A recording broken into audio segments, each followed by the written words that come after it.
for the kill. On board the ship leading the convoy is Charles Gonsalves. It was a moonlight night, and the U-boat commanders could see the silhouette of the ships, and that's when they really went to town.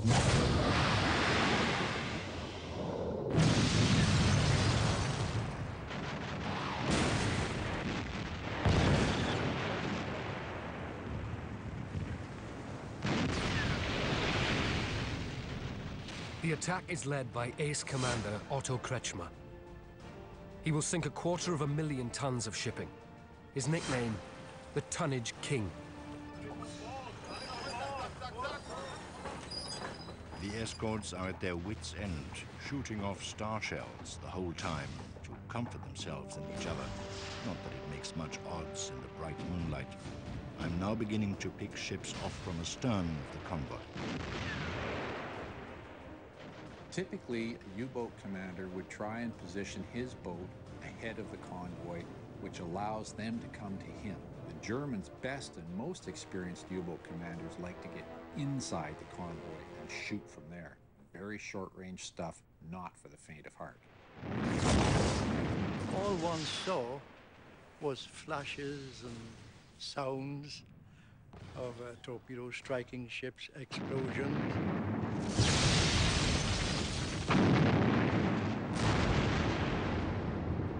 Charles Gonsalves' ship is sunk by U-101.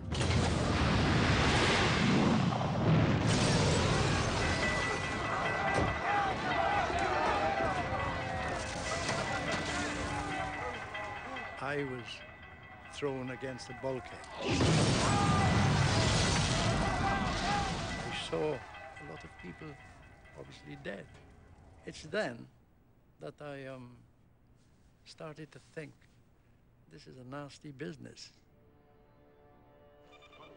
Back at his French base in Lorient, Dönitz follows events radioed in live by the U-boat commanders.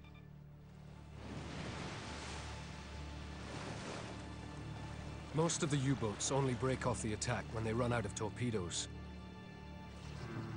In just one night, some 20 ships are lost, more than half the convoy. Ships in convoy are instructed not to pick up the survivors. They cannot risk becoming targets themselves. Hundreds of merchant seamen fight for their lives in the North Atlantic. There's no doubt the Merchant Navy was the lifeline to the country, and they couldn't let that lifeline get broken or destroyed. So at all costs, you had to save the ship and the cargo that was in it. The men in the water had to fight for themselves. 100 merchant seamen are lost on convoy SC7. And with 80,000 tons of supplies lost, it's one of the worst attacks in the entire Atlantic campaign. For Dönitz, it's a great victory and proves that his Wolfpack tactics work.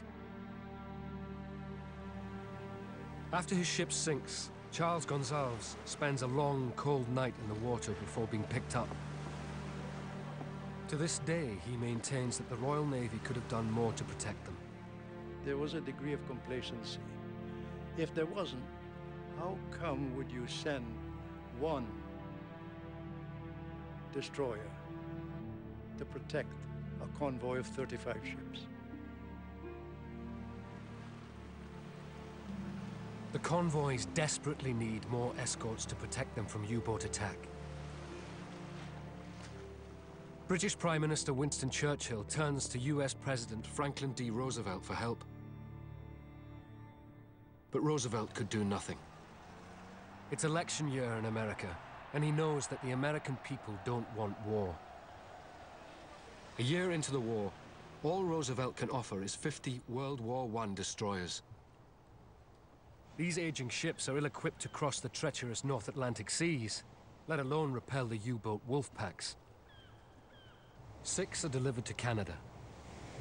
Despite the limitations, they could prove a welcome addition.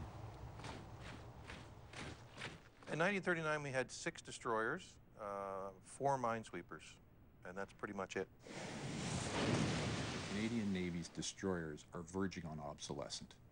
The ships that we have gotten from the Royal Navy are frankly second-hand hand-me-downs. And it's not only the ships that the Canadians lack. They need sailors to man them. It was not unusual for a ship, be it a destroyer or a corvette, to go to sea, as I said, with literally a large proportion of the crew never having been to sea in their lives.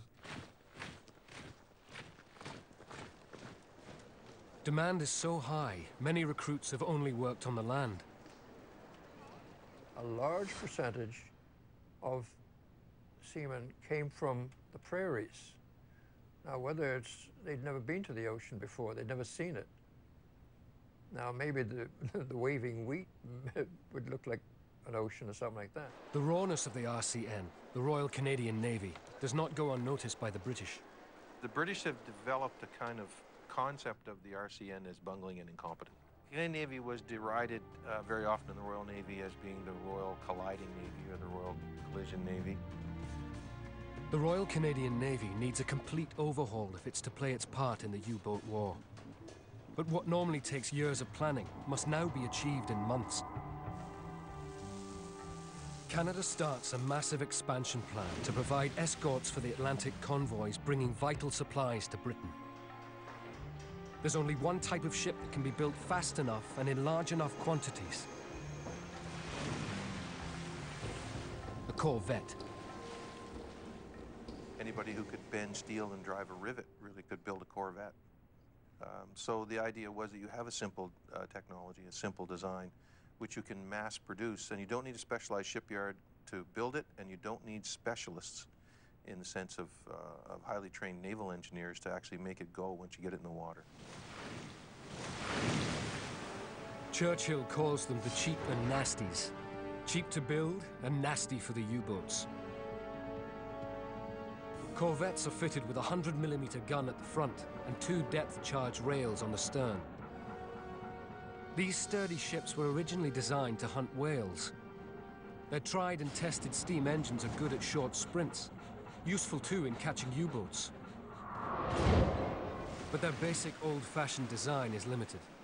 The original intent of the Corvette, in terms of its service, was pretty humble. These were going to be the kind of jacks of all trades inshore. No one expected these vessels ultimately to carry the burden of the war in the North Atlantic. In rough, open seas, it's the crews who take the full force of the Corvette's unsuitability. The bridge is completely open. It's like a great big bathtub. So you're getting it from the sea breaking over the front and from the weather pouring down from the top.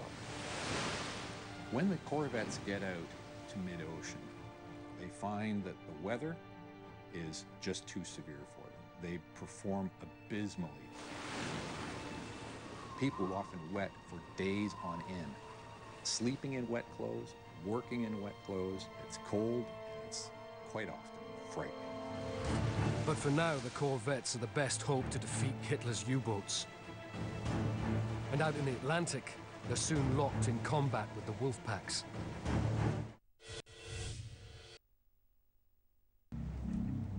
Peter Koch was in the convoy which saw the first decisive Canadian corvette U-boat action. It usually takes 2 ships to kill a submarine, one to sit to one side and ping, and the other one to drop the depth charges. So you go looking for it, you do an Aztec sweep and see if you can pick up an echo. While steaming to reinforce a stricken convoy, corvettes Chamblay and Moose Jaw detect a U-boat. Chamblay drops depth charges. U-501 surfaces. Spotting the U-boat, Moose Jaw alters course to ram the sub. A really sharp action followed in which there was a kind of a glancing blow by Moose Jaw, and at that moment when the corvette and the submarine were actually alongside one another, the captain of the U-boat actually stepped from his conning tower onto the forecastle of Moose Jaw. And then the ships managed to separate. The U-boat's crew actually got control of the submarine again. And then a bit of a chase took place until ultimately the sub was rammed and sunk. The U-boat commander and surviving crew of U-501 are taken prisoner. But the corvettes can never be more than a stopgap measure. Throughout the autumn of 1940, the wolf packs remorselessly pick off the convoy ships like sitting ducks. The situation is critical. Supplies of food to Britain have fallen to the lowest levels since the war began. All that stands between Britain and defeat are the heroic sacrifices being made by its volunteer seamen. 3-0, submarine, commencing echo sweep, red. Some crews on their very first ship only made about a few days sail and they were sunk and dead, and they'd only been a few days in the service. It is now more dangerous to be a merchant seaman than fight in any branch of the British or Canadian armed forces.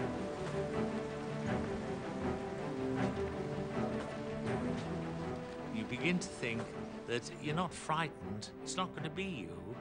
It's going to be that man and that man and that man, but it's never going to be you. You couldn't be fearful of anything, and you just hope that other people, not you, would be in the water and you would survive. That was it. If there's a war on, you don't think you're going to lose. You've got to think you're going to win. The final death toll of merchant seamen lost in the Battle of the Atlantic will reach more than 30,000. The merchant sailors wouldn't go to sea, the ships wouldn't move, and the whole thing would fall apart. And it's quite a remarkable story. And they are the unsung heroes of the Atlantic War. Dönitz wolf pack strategy is proving a stunning success. Hitler is persuaded to give him more U-boats. Now with a promised 29 new submarines a month, Dönitz is even more confident he can win the war for Germany. For Winston Churchill, the situation is bleak. Hitler's U-boats are close to starving Britain into submission. What is to happen if so many of our merchant ships are sunk? We cannot bring in the food we need to nourish our brave people. The British must find a countermeasure to destroy the submarine wolf packs, or face certain defeat. And soon they have a new technology, a new secret weapon they hope will do just that.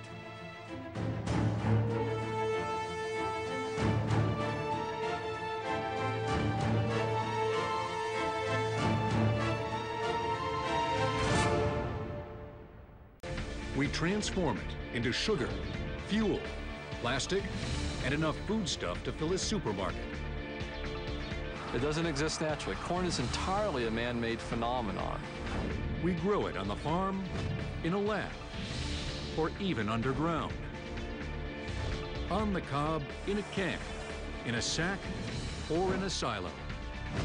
It's a worldwide gold rush. Ethanol is about ready to take over as the #1 user of corn in the United States. Now, corn on Modern Marvels.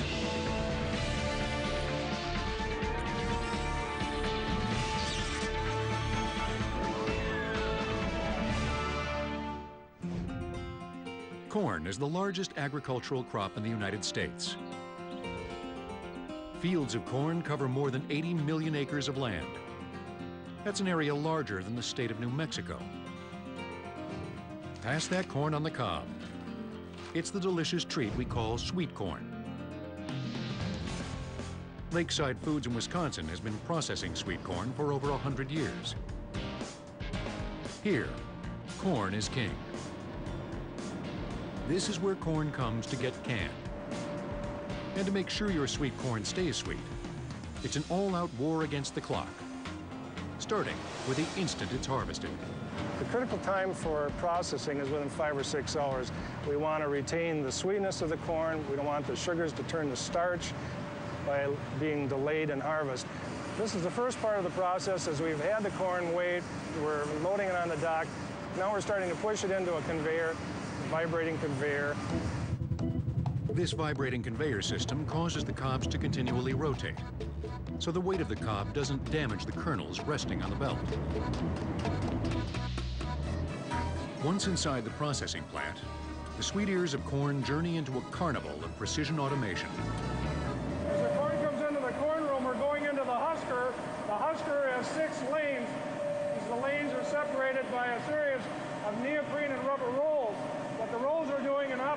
sections are stripping the silk and the husk material off the ear of corn. Then it goes into a conveyor for further process. On average, in an hour, we're processing approximately 35 tons of corn out of the 4 huskers. Surprisingly, almost all of the delicate corn kernels remain intact after this seemingly violent step. Next stop, the cutter. Ears must be positioned in the correct direction to meet the fast and furious razor-sharp blades. Each cutter has a separate cutting head, which includes 6 blades. These blades are moved by a head and a gear system, which will open and close depending on the taper of the ear. Like magic, the ear goes in, and out come perfect corn kernels, still in a race to their ultimate destination. The cob will join the husks and silks on their own conveyor, bound to become part of a smorgasbord for livestock. As we convey the kernels over to the next piece of equipment, it is a shaker, which actually is separating kernels. It is removing pieces of cob, shank, husk material that may still be in the product stream. Next, a series of wet washers and air cleaners propel the corn into the inspection area.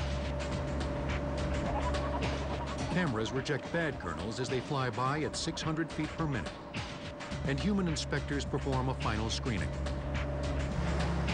After the kernels leave inspection, they're submerged in a flume of hot water that kills bacteria and raises the corn's temperature in anticipation of the cooking process. Now the sweet kernels are ready for the can. The critical quality control program is to maintain a certain headspace in the can.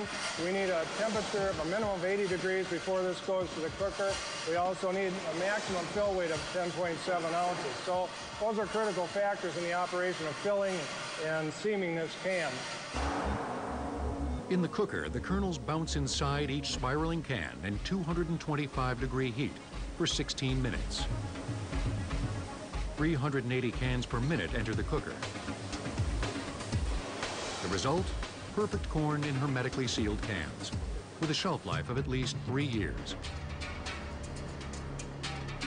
Total time elapsed from its arrival at Lakeside? 25 minutes.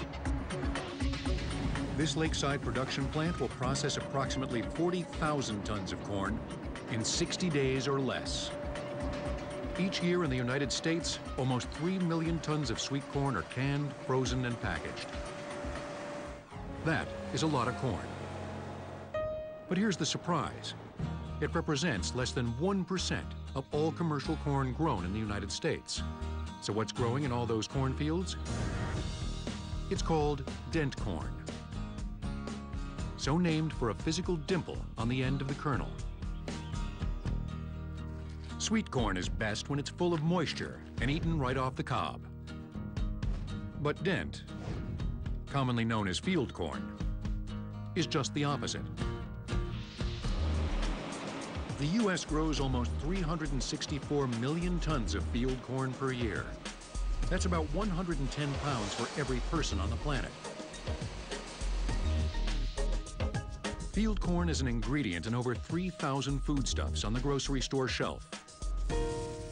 You'll find it in everything from breakfast cereals to soda, to the batter on fish sticks, and even yogurt and ice cream.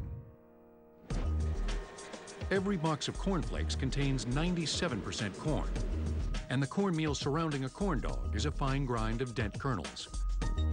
Corn starch sticks energy bars together, and corn oil will fry your chicken. It's all field corn. And more than 15% of America's field corn is shipped around the globe. Corn is the most important crop in the world. Farmers produce more corn than any other crop by a pretty long shot. Wheat comes in kind of second, but kind of distant to corn. And the United States produces 40% of the world's corn.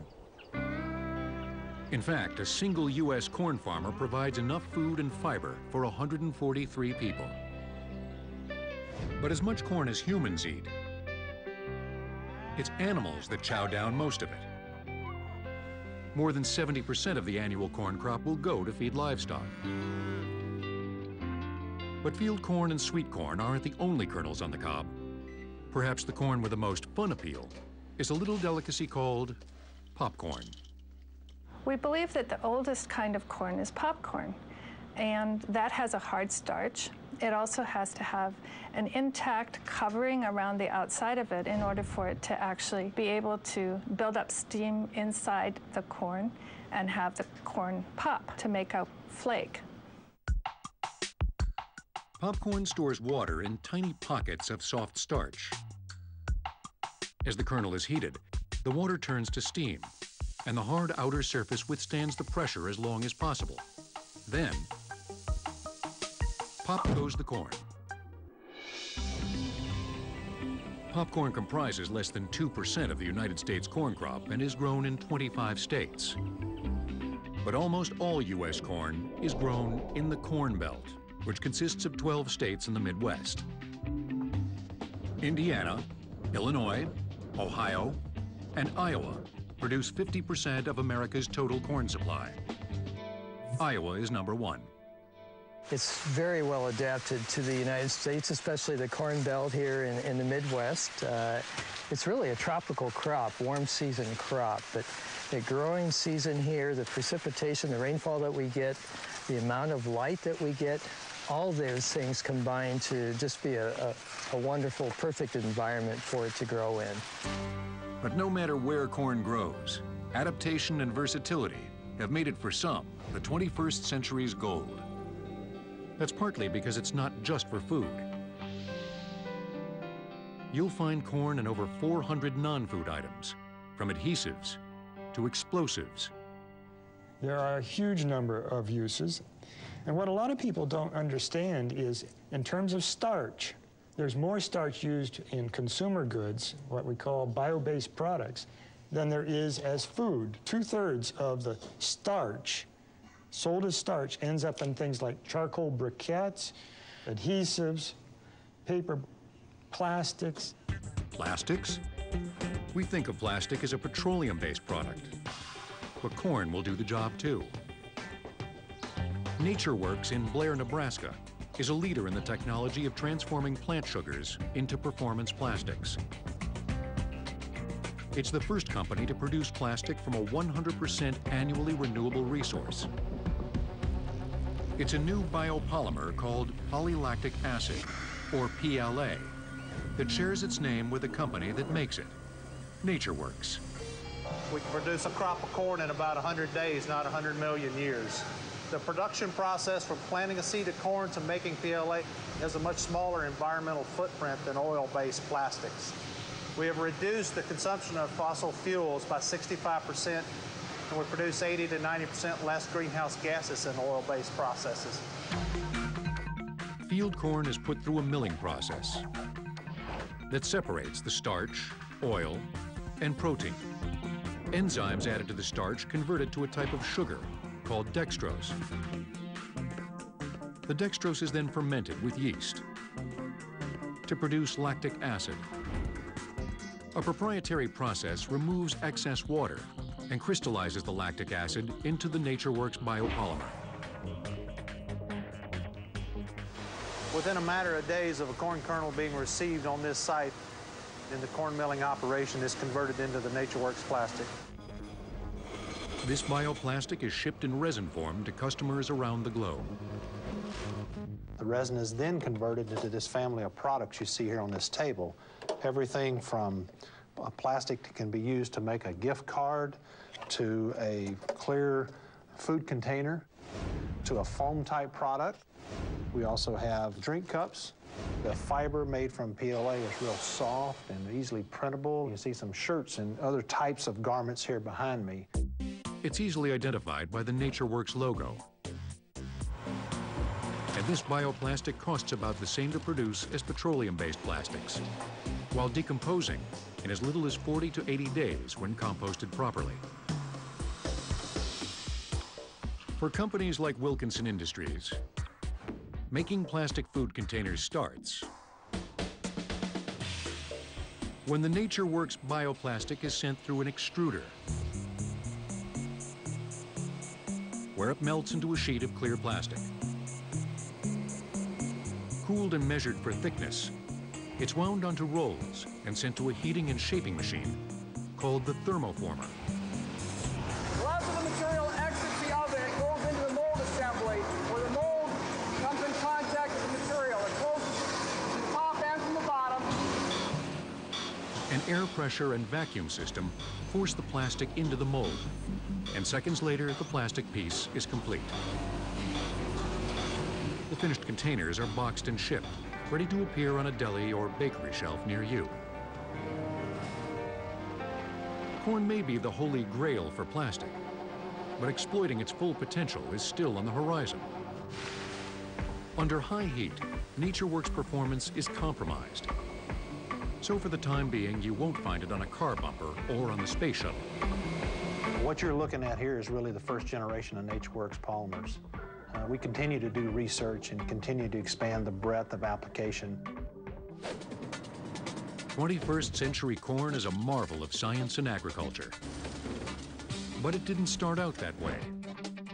From the grasslands of Mexico to the mapping of its genome, corn has undergone an amazing transformation. And to create supercorn is the next leap for both man and kernel.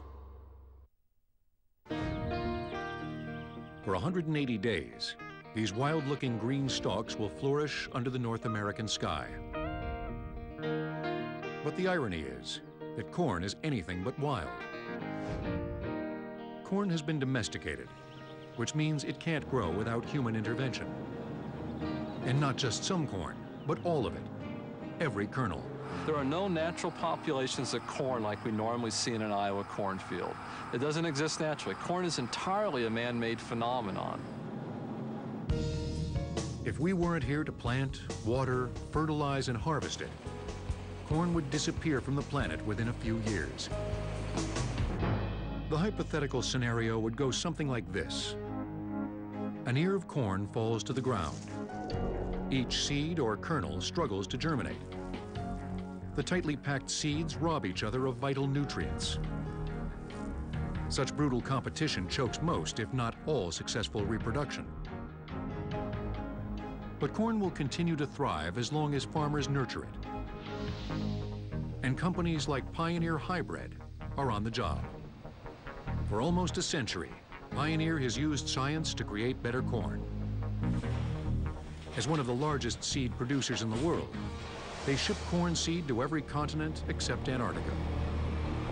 This is a seed crop and not a grain crop, so we bring it in and carefully handle it to preserve the integrity of that crop so that when the farmer plants it the following spring, it meets all expectations that both we and our farmer customers have. Corn is really an incredible crop. It's really dynamic in terms of what we can do with it to improve its characteristics. One way Pioneer works with corn is through plant breeding and the use of hybrid corn. When we talk about hybrid corn, which is really all the corn that we're using in modern society today, it's all hybrid. So it starts with two individual parents that are specifically mated to create great offspring, and those are hybrids. Hybrids are the combination of two distinct strains of corn, each with its own unique characteristics. One might have a very large ear, and the other may have a very tall stalk.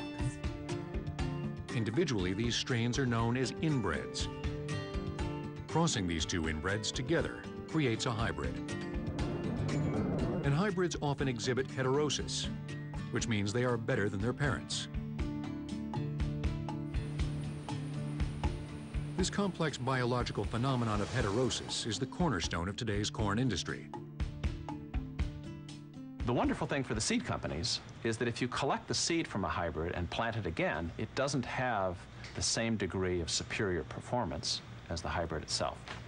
So growers have to go back to the seed company to buy hybrid seed again. That's actually a good thing, because seed companies have an incentive to invest in research and development. What modern-day plant breeders did was they improved the plant's ability to withstand water stress, nitrogen deficiency, nutrient deficiency, temperature stress, insect attack, or disease attack. It may all look like modern science, but the breeding of corn really started thousands of years ago in central Mexico. But back then, corn looked a lot different. In fact, it didn't exist. It began as a wild grass called teosinte, which only has a few small kernels and no real cob. It's an extraordinary feat, the evolution, the domestication of a crop. I'm not sure if we decided to domesticate corn now, whether we could actually muster the will as a society to do this. It's one of the real gifts of our ancestors to us. In fact, scientists continue to study the teosinte plant to unlock its evolutionary secrets. They have discovered that there's just a handful of genes responsible for the major morphological changes between teosinte and corn. For example, the big one was the separation of the tassel from the ear. They probably saw mutations out in teosinte fields that had the ear and tassel separate, and they selected for those. They may have noticed that they yielded more or had some other characteristic they were looking for. The tassel, which produces the pollen, is separated from the ear, which contains the egg cells that develop into kernels after pollination. The corn plant could and still can pollinate itself as well as surrounding corn plants. The Native Americans achieved the Herculean task of turning teosinte into corn.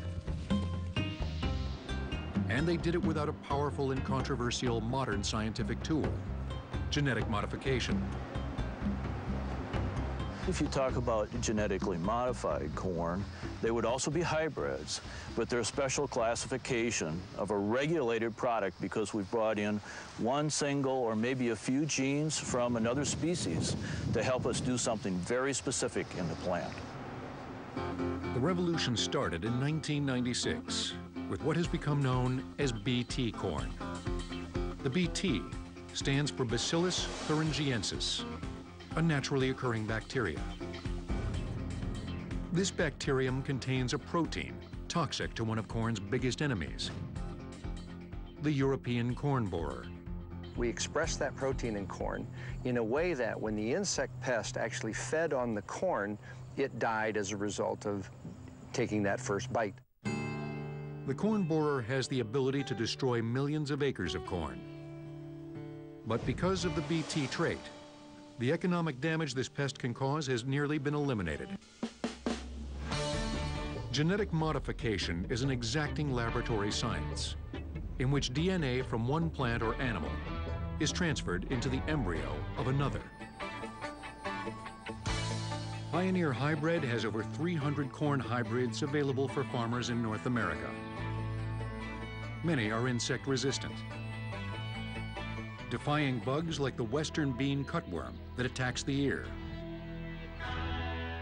and the western corn rootworm beetle larvae that attack the roots.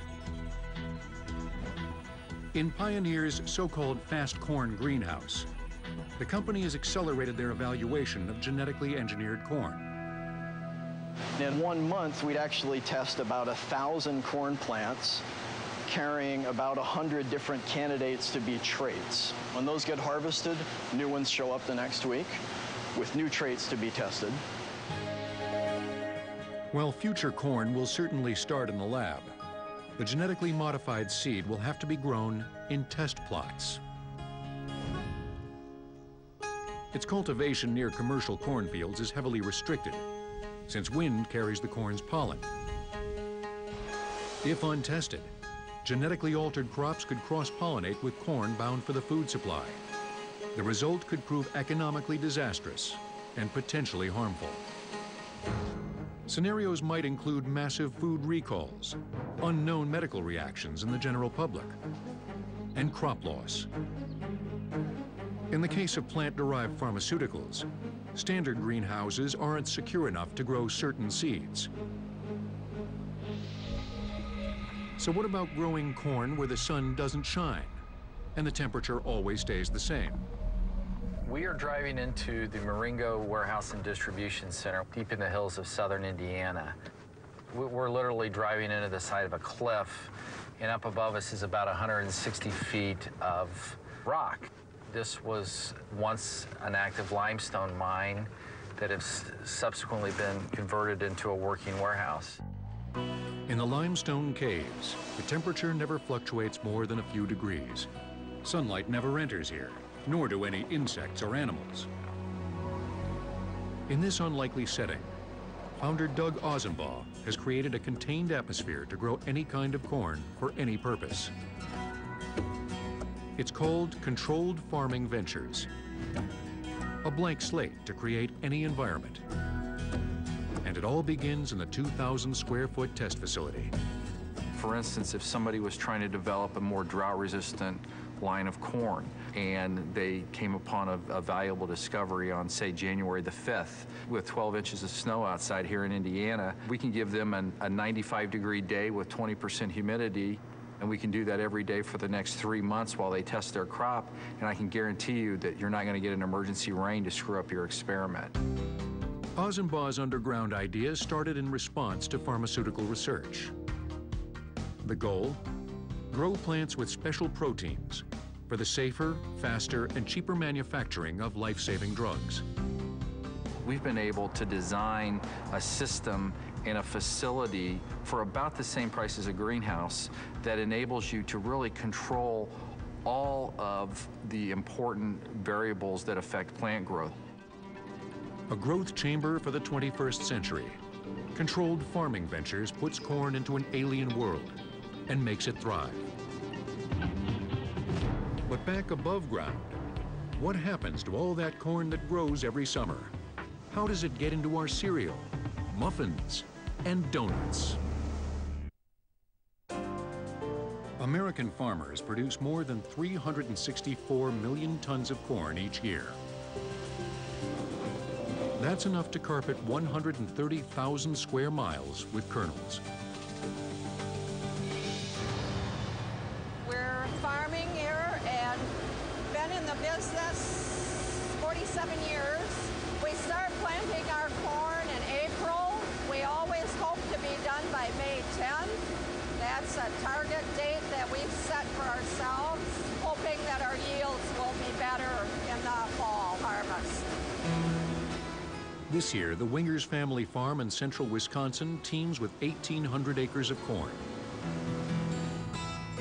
Not a kernel of it is the sweet corn destined to end up on your dinner table.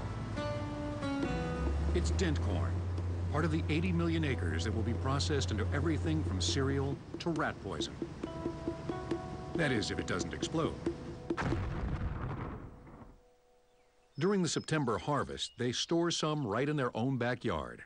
In those 3 grain bands behind me, we can store around 250,000 bushel. There's not enough corn storage at a commercial elevator to store it all for a whole year's supply, so you need to store your own corn, and then at times of the year when the market is better, you can take advantage of that. When the Wingers are ready to sell, one buyer is just down the road. Didion Milling has been grinding corn for 35 years. Each truckload Kelly Wingers delivers holds 4 acres worth of kernels. And its first destination is a giant dryer. That dryer has a series of burners and high-pressure fans in the bottom. So the corn is actually in a layer between what we call skins, 2 skins. And the corn gets fed into the top and travels toward the bottom while hot air gets pushed up and out through the corn. We run the burners at about 180 degrees.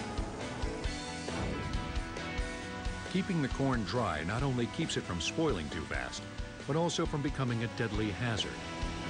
If you have wet corn that's sitting in a silo very long, that's a perfect temperature to grow bacteria. So that bacteria, as it eats the corn, it creates heat. And that heat will eventually get to a critical mass where you can actually have a fire if you don't store the corn properly, if it's too wet. And with 21 silos that each hold the equivalent of 200 truckloads of corn, keeping this powder keg of kernels cool is a challenge. Disasters like this 1998 grain elevator explosion in Wichita, Kansas, that killed 2 people, are a tragic example of the potential dangers.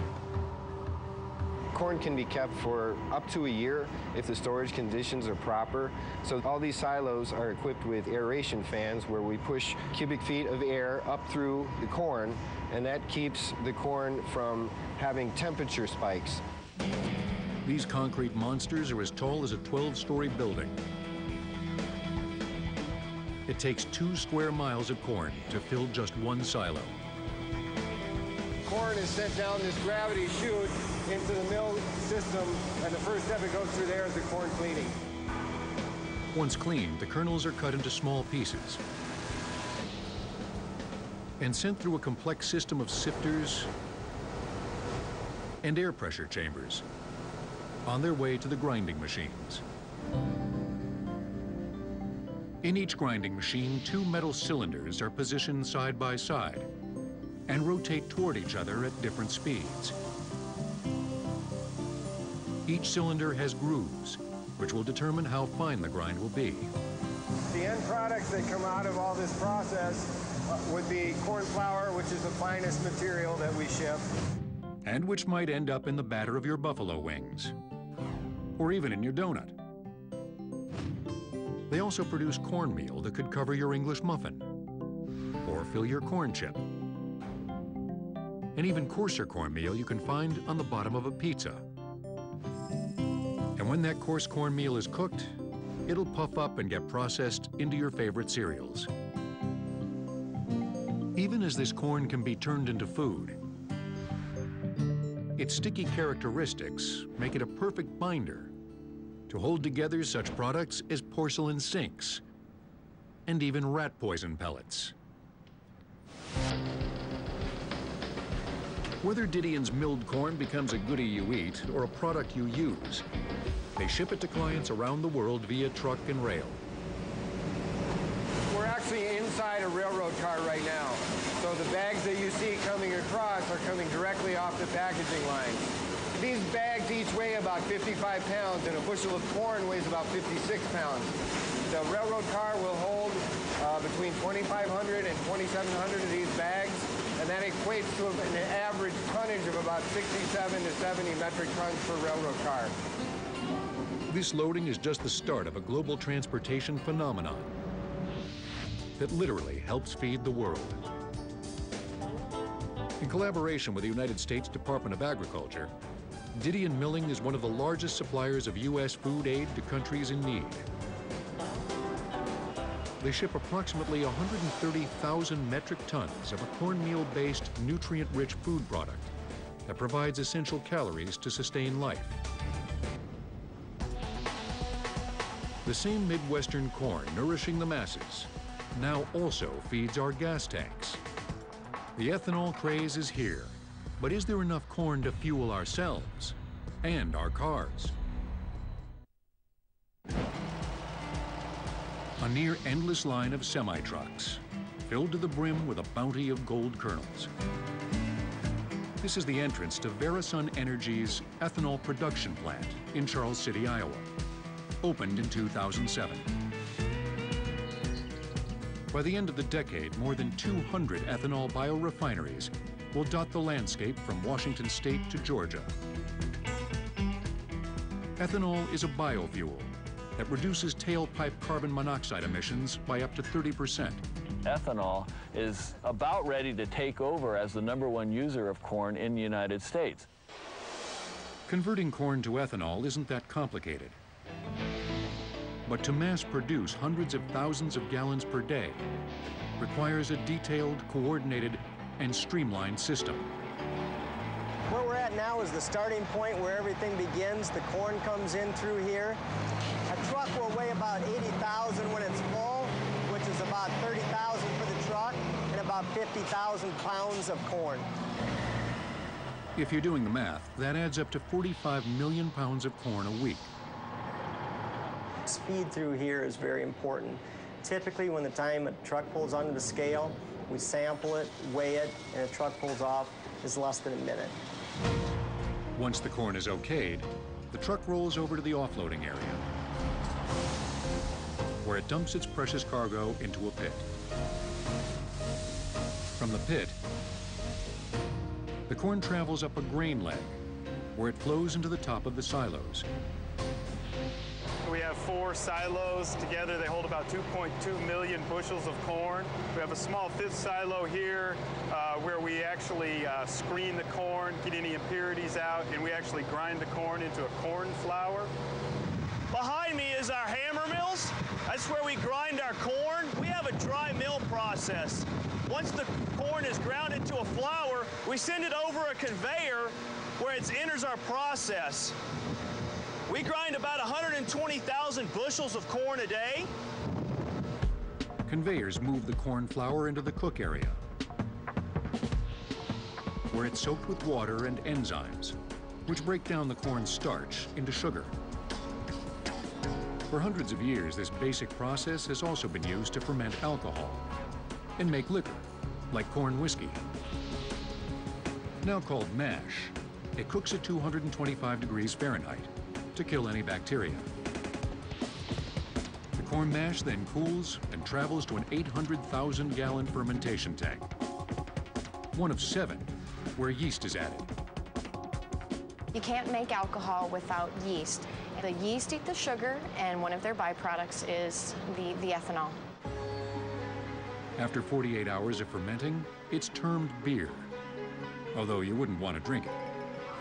After fermentation, one of the most important processes in ethanol production is actually purifying the ethanol. We do that behind me. We have 3 distillation columns. The first one is what we call a beer column.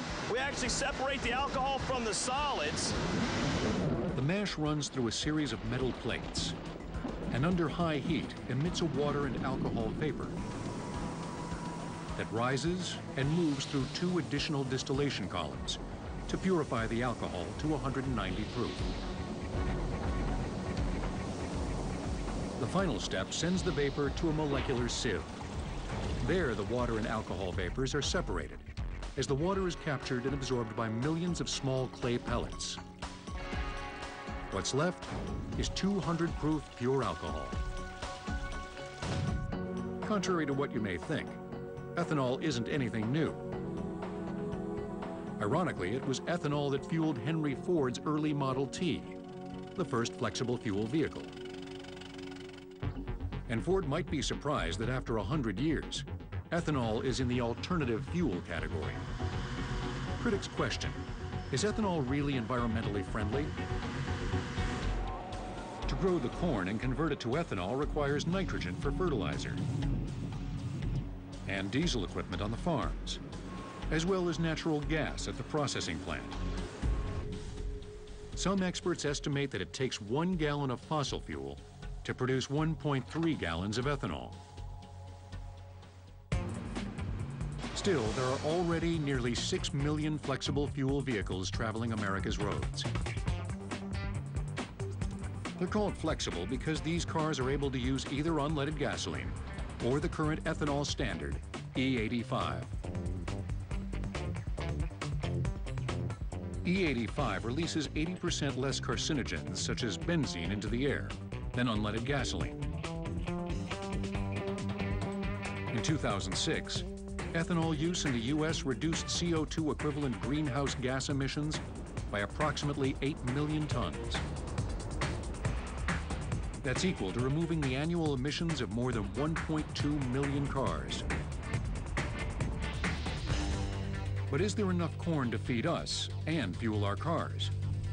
We're not going to run out of corn. We have plenty of corn to go around, and if we start running out of corn, the price will go up and farmers will plant more acres to corn. Detractors, however, point out that this will mean less acreage available for other crops. Nevertheless, the corn ethanol story has an extremely useful co-product. Dried distillers' grains are the portions of corn that can't be fermented, but they contain highly valued nutrients for livestock. This is where we actually process the distiller's grain and dry the distiller's grain out. The solids come out into a conveying system that takes it through 2 big rotary drum dryers where we remove all but 10% of the water. So we have a 90% dry, solid product. If you can see this is a mixture of protein, fiber, and oil. This is what the animals want. This has always been viewed, probably prior to this industry, as a waste product, but now it's just a viable product that we use in the feed industry. It takes a mere 65 hours to both process a kernel of corn into ethanol and ready it for shipping by rail. And it only took about 100 days for the corn to grow. Much of that corn is hybridized, specifically to get the ethanol to fossil fuel ratio higher. But in the future, it may be possible to convert even the corn stalks, leaves, and husks into ethanol fuel through the science of cellulosic technology. The U.S. government is investing hundreds of millions of dollars in research to try to figure out that question. Will cellulosic feedstocks play an important role in fueling our transportation, our cars and buses? We don't know yet. For now, kernels in our gas tanks fuel our cars. But corn converts to another fuel that may not be so good for us. In soda, candy, and about 2,000 other foods, it's sugar made from corn, aka high fructose corn syrup. The soft drink industry generates almost $48 billion a year, and Americans consume more than 15 billion gallons of its drinks. But what does soda have to do with corn? It's all about the sugar.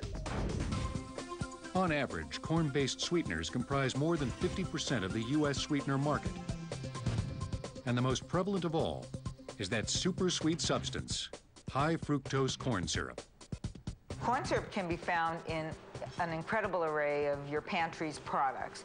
Everything from simple ketchup to mayonnaise to sports drinks to salad dressings. Not to mention ice cream, bread, and even baby formula. But there's a downside to the deliciousness. Some have targeted high fructose corn syrup as a prime catalyst fueling America's growing problem with obesity. High fructose corn syrup is manufactured from field corn through a process known as wet milling. The ultimate goal is to isolate the starch present in the kernels, since that's the stuff that will convert to sugar. The first step then in wet milling then is to take this corn and add it to an acidic solution of water. And this softens the grain so that when we go to mill it, what we want to do is keep that germ in as large a particle as possible. Like the yolk of an egg, the germ is the embryo and contains oil, while the starch resides elsewhere in the kernel. Here, a specially equipped blender grinds the corn and water solution without damaging the germ. Once blended, the germ will float to the surface because of its high oil content. The isolated germ can then be squeezed to a pulp, and its corn oil will eventually wind up in your frying pan. The remaining portions of the kernel get finely ground. After filtering out the fiber, the liquid and starch separate in a settling trough. The result, 99.7% pure cornstarch, which is then processed on the molecular level into both fructose and glucose sugars.